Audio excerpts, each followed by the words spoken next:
Ben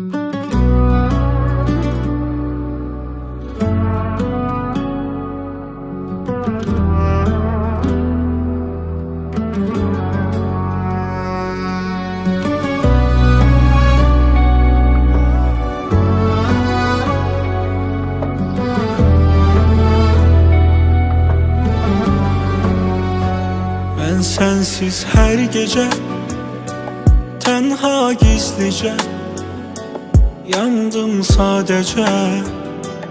Hiç kes bilmedi, derdimi gizledim, her gün gözledim.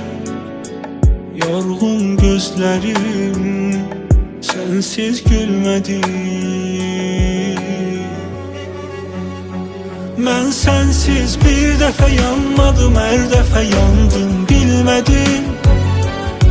Onu da bilmedim, onu da bilmedim. Ağlımdan geçse de her defa zengelemeyi de bilmedim.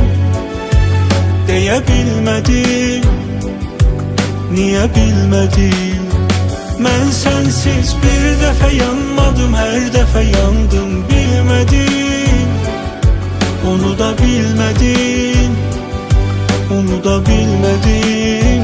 Ağlımdan geçse de her defa zengelemeyi de bilmedim. Diyebilmedim, niye bilmedim?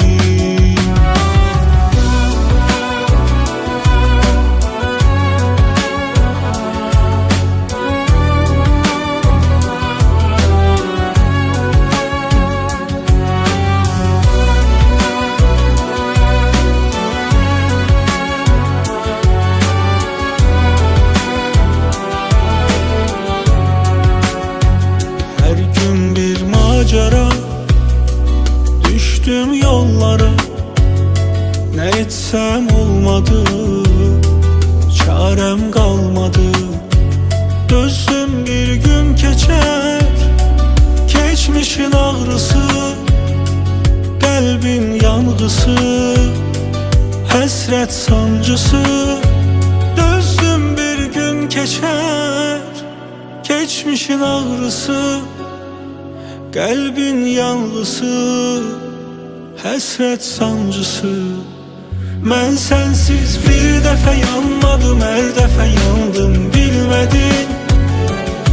Onu da bilmedim, onu da bilmedim.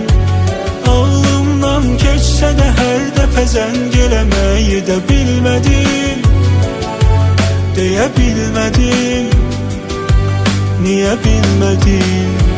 Ben sensiz bir defa yanmadım, her defa yandım bilmedim. Onu da bilmedim, onu da bilmedim.